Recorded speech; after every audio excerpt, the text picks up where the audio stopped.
Vamos a seguir recabando opiniones, en este caso de Ana Beltrán, que es vicesecretaria de Organización del Partido Popular, que ya nos escucha. Muy buenas noches. Hola, muy buenas noches. Finalmente ya tienen decidido el sentido del voto de mañana del decreto del estado de alarma que se va a validar o intentar validar en el Congreso. Miren, lo que nosotros tenemos definido y muy claro es que lo que más importa al Partido Popular es, por un lado, salvar vidas, por otro lado, reducir los contagios, pero también salvar puestos de trabajo y, sobre todo, evitar las colas del hambre. Por lo tanto, lo que hemos hecho a este respecto es solicitar al presidente del Gobierno, que nos parece absolutamente inadmisible, un plazo de 6 meses para el estado de alarma y que sea en 8 semanas para poder salvar la Navidad. Por lo tanto, lo que esperamos es, primero, que el presidente del Gobierno responda a esa propuesta y, segundo, que sea un presidente que, en lugar de mandar tanto y de imponer, sea dialogante y se siente a hablar con el presidente, o sea, con el líder de la oposición, que es Pablo Casado, que le ha tendido la mano con esta propuesta y él no ha respondido. Ustedes pedían un máximo de 2 meses, hasta principios de diciembre, revisable al alza en función de los datos. El Gobierno central ofrecía 6 meses revisables a la baja y finalmente se revisará a los 4 meses, con comparecencias cada 2. ¿Lo van a valorar este movimiento del Ejecutivo Central o no? ¿O se van a mantener en esa posición de solo 2 meses y no 4 revisables a la baja? Mire, tal y usted mismo que lo acaba de anunciar ahora mismo perfectamente, todos estos movimientos de fechas que el presidente Sánchez ha lanzado hoy es como si estuviésemos en un mercado persa, cuando estamos hablando de algo tan importante y tan serio como es la vida de los españoles, como es 60.000 fallecidos en toda España, 1 millón de contagiados. Y tenemos a un presidente del Gobierno que está haciendo una subasta de fechas, algo absolutamente inadmisible, como he dicho antes. Lo que tiene que ser es un presidente que se someta al control parlamentario, que es lo que quiere eludir, y nosotros no lo podemos permitir. Por eso le hemos pedido que decrete el estado de alarma para 8 semanas, como digo, para salvar las fiestas de Navidad, y que se someta cada 15 días al control parlamentario. No puede estar un presidente sin dar cuentas ante todos los españoles en el Congreso de los Diputados. Habla de subasta de fechas, de los 6 meses o de los 4, luego de los 2, los 15 que piden muchos presidentes autonómicos, entre ellos los de Castilla y León, de su partido, del Partido Popular, y el de Castilla-La Mancha, esta misma tarde. Sin embargo, en ese baile de fechas al que usted hacía referencia, hemos escuchado a la presidenta Díaz Ayuso pedir ya no por semanas, sino por días, 3 en concreto. ¿Qué le parece esa última decisión de Díaz Ayuso que está siendo muy comentada? Mire, todos los presidentes, y en este caso la presidenta de la Comunidad de Madrid, lo que buscan, y ella ha dado claro ejemplo de gestionar bien, es hacer lo mejor para cada uno de sus territorios. Y eso es lo que está haciendo la presidenta de la Comunidad de Madrid. Sobre todo, pedir al presidente Sánchez que se siente con ella, que hablen de las medidas. También quería hacer una referencia, que es importante que se sepa, que el Consejo de Europa ya avisó en mayo de que no se puede mantener la excepcionalidad de un estado de alarma y que hay que utilizar la legislación ordinaria para atajar la pandemia en este caso.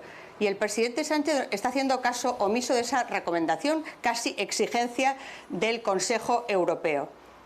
Sí, la verdad también hemos visto diversas decisiones judiciales que dicen que de momento el estado, o digamos el decreto más seguro, el decreto del estado de alarma. Pero en cualquier caso, volviendo a Madrid, ¿cree que es efectivo un cierre perimetral por solo 3 días? Hoy, por ejemplo, escuchábamos a Macron: no París, toda Francia, 1 mes, confinamiento domiciliario. Escuchábamos a Angela Merkel unas medidas draconianas en el mismo sentido. Antes de ayer en Italia, desde las 6 de la tarde, no desde las 12, como en la capital de España. ¿Cree que es efectivo esos 3 días en las dimensiones temporales que están moviendo en toda Europa? Mire, lo que sí que hemos visto es como en la Comunidad de Madrid determinadas medidas, como las zonas básicas de salud, el control en esas zonas ha funcionado. O sea, que se ha gestionado bien.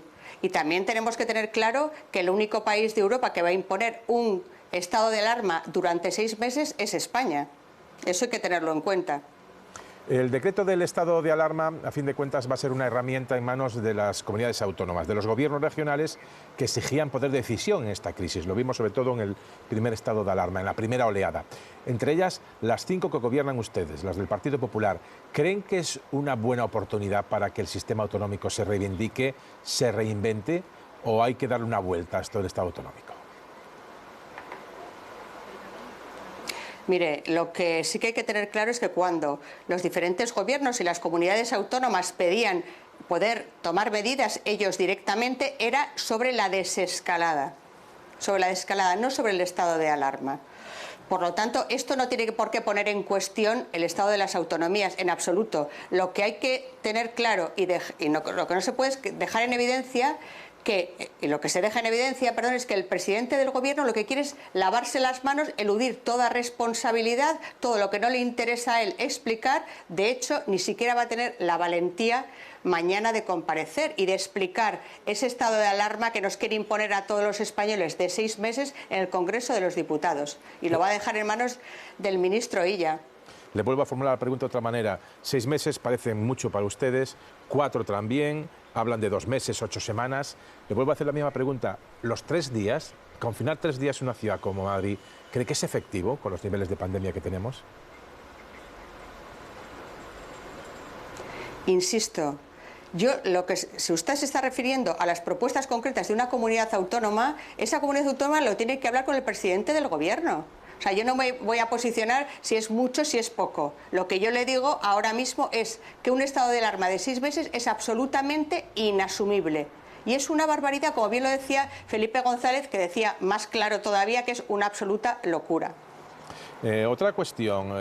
No se puede tener un país en la excepcionalidad durante 6 meses. Dígame. Otra cuestión, señora Beltrán, sobre los presupuestos. Mañana me dice que van a escuchar lo que dice el Gobierno y se posicionarán por el no, por el sí o por la abstención. Con respecto a los presupuestos que se van a votar a la siguiente semana, o sobre el 12 me parece que es la primera votación de presupuestos en el Congreso, ¿tienen ya decidido lo mismo que van a hacer o todavía van a esperar algo más? Pues mire, este es un buen ejemplo. La negociación y los presupuestos, la presentación de los mismos, es otra forma de ver la imposición de Sánchez y la falta de diálogo del presidente del Gobierno, que pide que todos estemos y aceptemos sus propuestas y, sin embargo, no quiere dialogar en absoluto con el líder de la oposición y con el Partido Popular. Ya veremos cuando los analicemos bien, pero desde luego son unos presupuestos con subida de impuestos que es totalmente lo contrario a lo que consideramos desde el Partido Popular que debe ser para salir de esta crisis económica que ya tenemos en ciernes, con tantos desempleados como hemos conocido tras la última EPA, 1.200.000 hogares con todos sus miembros en paro.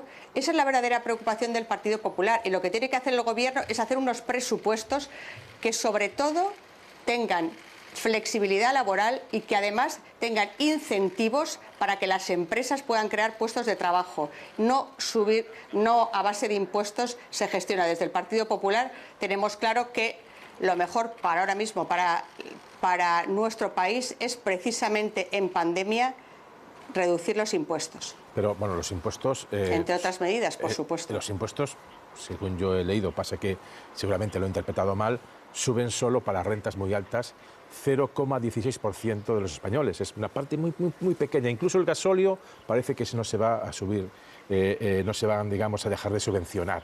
Realmente, en las circunstancias que estamos, que los que ganan más de 300.000 euros al año suban unos puntos, un par de puntos, 3 creo, la base impositiva, es tanto subir impuestos, porque estamos hablando del 0,16% de los españoles.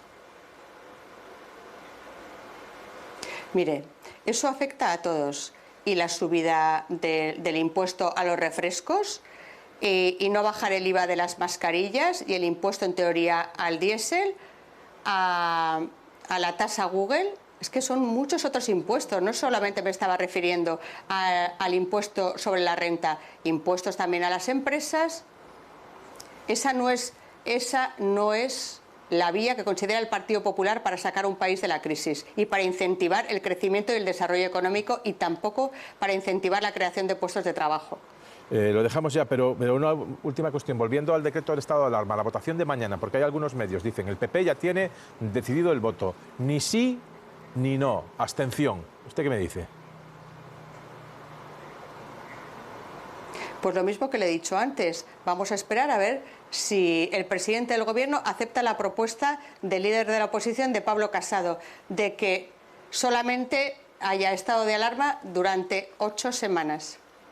Ana Beltrán, vicesecretaria de Organización del Partido Popular, muchísimas gracias por dar su opinión aquí, la de su partido, en la televisión pública, en Televisión Española. Muy buenas noches. Muchísimas gracias.